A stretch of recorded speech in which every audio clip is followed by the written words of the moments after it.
ఓం విఘ్నేశ్వరాయ నమ. మహాభారతము వనపర్వము. శ్రీరామ సుగ్రీవుల మైత్రి. రామలక్ష్మణుడు పంపా సరోవర తీరాన తమ పితృలకు తర్పణం విడిచారు. అక్కడి నుంచి చాలా ఎత్తుగా కనపడుతున్న ఋషముఖ పర్వతాన్ని చేరారు. ఋషముఖ పర్వతంపైనున్న వానరరాజు సుగ్రీవుడు రామలక్ష్మణులను చూసి వారి యొక్క వృత్తాంతం తెలుసుకొని రమ్మని మంత్రి అయిన హనుమంతుని పంపించాడు. హనుమంతుడు చాలా చాకచక్యంగా వ్యవహరించి రామలక్ష్మణుల గురించిన సకల వృత్తాంతమో గ్రహించి సుగ్రీవునకు నివేదించాడు. రామలక్ష్మణులకు సుగ్రీవునికి మైత్రి చేశాడు. సుగ్రీవుడు సీతాదేవి కిందికి జారబెడిచిన ఆభరణాలను రాముడికి చూపించగా రాముడు ఆ ఆభరణాలను గుర్తుపట్టాడు. సుగ్రీవుడు తన అన్న వాలి తన భార్యను అపహరించి తన మీద నిష్కారణ కక్ష పెంచుకొని తనను రాజ్యం నుంచి వెడలగొట్టాడని, తన అన్నను చంపి తనకు రాజ్యం ఇప్పించమని కోరాడు. బదులుగా సీతాన్వేషణలో తాను సహాయం చేస్తానని చెప్పాడు. అందుకు రాముడు ఒప్పుకున్నాడు. అందరూ కిష్కిందకు బయలుదేరి నగరం వెలుపల నిలిచి సుగ్రీవుడు తన అన్న వాలిని యుద్ధానికి పిలిచాడు. వాలి సుగ్రీవునితో యుద్ధానికి పోతుండగా వాలి భార్య అయిన తార సుగ్రీవుడికి ఏదో సహాయం లభించినట్లుంది. అయోధ్య రాజు దశరథుని కుమారులైన రామలక్ష్మణులతో సుగ్రీవునకు మైత్రి కుదిరిందని చారుల ద్వారా విన్నాను. రాముని భార్య సీతను రావణుడు అపహరించాడు. రాముడు సుగ్రీవుని సహాయం కోరాడు.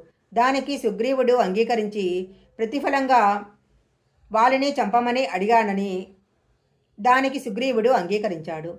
ప్రతిఫలంగా సుగ్రీవునకు రాముడు సహాయం చేస్తానని మాట ఇచ్చాడట. మహాబలవంతులైన మైందుడు, ద్వివిధుడు, హనుమంతుడు, జాంబవంతుడు అతనికి మంత్రులుగా ఉన్నారు. కాబట్టి సుగ్రీవునితో యుద్ధానికి పోవటం ప్రమాదకరము అని తార వాలిని వారించింది.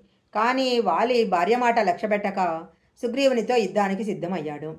సుగ్రీవుని చూసి వాలితో, ఓరి మందబుద్ధి, నేనెన్నోసార్లు నిన్ను ఓడించి తరిమేశాను. మరలా సిగ్గు లేకుండా యుద్ధానికి ఎందుకు వచ్చావు అన్నాడు. అప్పుడు సుగ్రీవుడు వాలితో, నేను భార్యను పోగొట్టుకుని రాజ్యభ్రష్టుడనయ్యాను. ఉండి చేసేదేముంది, అందుకే యుద్ధానికి వచ్చాను అన్నాడు. వాలి సుగ్రీవులు చెట్లతోనూ బడ్డలతోనూ యుద్ధం చేసుకున్నారు. తరువాత ఒకరితో ఒకరు ముష్టి యుద్ధం చేసుకున్నారు. కవలలైన వారిని పోల్చలేక రాముడు వాలిని చంపలేకపోయాడు.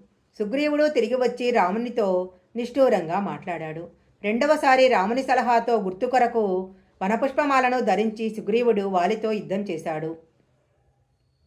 రాముడు వేసిన బాణాలకు వాలి నేలకొలాడు. తనను చంపటం అధర్మమని వాలి రామునితో వాదించగా రాముడు ధర్మసూక్షాలను తెలియజేశాడు.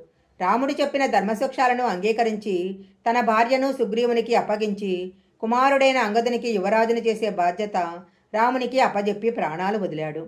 సుగ్రీవుడు రామునకు నమస్కరించి, రామా, నీ మాట నువ్వు నిలబెట్టుకున్నావు. ఇప్పుడు ఎండాకాలం తర్వాత వర్షాకాలము. సీతాన్వేషణకు ఇది తరుణం కాదు కాబట్టి వర్షాకాలం ముగియగానే సీతాన్వేషణ ప్రారంభిస్తాను అన్నాడు. అశోకవనము త్రిజటా స్వప్నము. అశోకవనంలో సీత రాముని తలుచుకుంటూ కాలం గడుపుతుంది. సీతకు కాపలాగా రాక్షస స్త్రీలైన లలాటాక్షి, త్రిపస్థిని, ఏకపాద మొదలైన వారు కాపలా ఉన్నారు. వారు రావణుని వరించమని ఆమెను వేధిస్తున్నారు. సీత వారి మాటలో వినలేక, నేను రాముని తప్ప అన్యులను మనసులో కూడా తలవను. ఇది సత్యము. నాకు జీవించాలన్న కోరిక లేదు. నన్ను ఏమైనా చెయ్యండి అన్నది. సీత చావటానికి భయపడటం లేదని కొందరు స్త్రీలు రాముని వద్దకు వెళ్ళారు. అప్పుడు త్రిజట, అమ్మా సీత, నీకు సంతోషం కలిగించే మాట ఒకటి చెప్తాను.